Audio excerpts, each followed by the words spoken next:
Parents WhatsApp doctor. Sir, beef சாப்பிடலாமா? விழுப்புரத்திலிருந்து சம்பத்.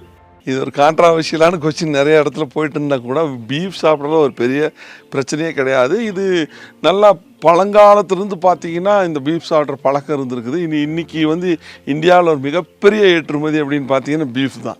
இது அவங்கவுங்களோட மனநிலையை பொறுத்தது, சாப்பிட்லாம் சாப்பிட வேண்டாங்கிறது முடிவு. பீஃப் சாப்பிட்டா ஒன்றும் பிரச்சனை ஆகுமான்னு கேட்டால் இப்போ யூரிக் ஆசிட் இருந்துன்னா பீஃப் சாப்பிடாதீங்கன்னு சொல்லலாம். நிறைய கொலஸ்ட்ரால் இருக்கிறவங்க பீஃப் சாப்பிடாதீங்கன்னு சொல்லலாம். இவ்வளோதானே தவிர பட் அதுலேயும் நார்ச்சத்து இருக்குது.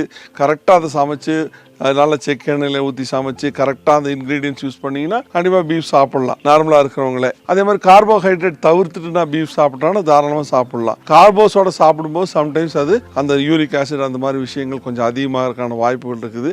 இது சாப்பிட்றதுனால எந்த விதமான பிரச்சனையும் கிடையாது. இது அவர்களுடைய தனிப்பட்ட ஒரு விஷயம். ஸோ இது வந்து இப்போ நீங்கள் ஃப்ரெஞ்ச் பீப்புளெலாம் பார்த்தீங்கன்னா டெய்லி பீஃப் சாப்பிட்றாங்க.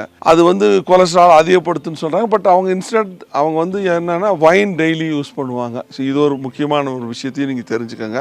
வைன் வந்து ஹார்ட்டில் வந்து நல்ல ஒரு ஃபங்க்ஷனல் ஆக்டிவிட்டியை நல்லா தூண்டி விடக்கூடிய ஒரு அருமையான ஒரு உணவு அப்படிங்கிறது வைன்ங்கிறது திராட்சை வந்து கான்சன்ட்ரேட் பண்ணி அதை ஃபெர்மெண்டேஷன் பண்ணி எடுக்கிற ஒரு விஷயந்தான் நான் ஆல்கஹாலிக் வைன்.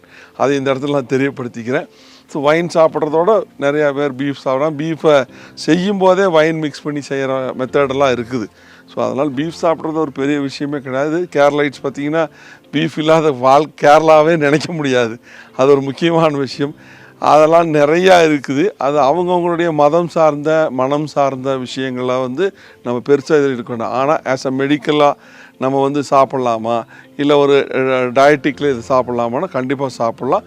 நோய்கள் எந்த விஷயமா இருந்தாலும் நமக்கு என்ன நோய்கள் இருக்குது, எந்த நோய்களுக்கு எந்த வகையான உணவுகள் சாப்பிடணும்னு ஒரு மருத்துவர்கிட்ட கேளுங்க. அது வந்து ரொம்ப நல்லாயிருக்கும். அப்படி கேட்டிங்கன்னா உங்களுக்கு சரியான தீர்வு இருக்கும் எப்பவுமே. WhatsApp doctor. வாட்ஸ்அப் டாக்டர் அப்படின்னா என்ன? அனைத்து மருத்துவ சந்தேகங்களுக்கும் மருத்துவர்களிடமே ஆலோசனை பெற உடனே வாட்ஸ்அப் பண்ணுங்க. வாட்ஸ்அப் டாக்டரின் வாட்ஸ்அப் எண் 9797939393. உங்களுக்கு இருக்க அந்த டவுட்ஸ் எல்லாமே இல்லை கொஸ்டின்ஸ் இருக்கிறத வந்து வாய்ஸ் மெசேஜ் ஆகவோ இல்லை வீடியோவாகவோ இல்லை டெக்ஸ்டாகவோ உங்களுக்கு அனுப்பும் பொழுது எங்கள் டாக்டர்ஸ் உங்களுக்கு ஆன்சர் பண்ண 24/7 தயாராக இருக்கிறாங்க. WhatsApp doctor.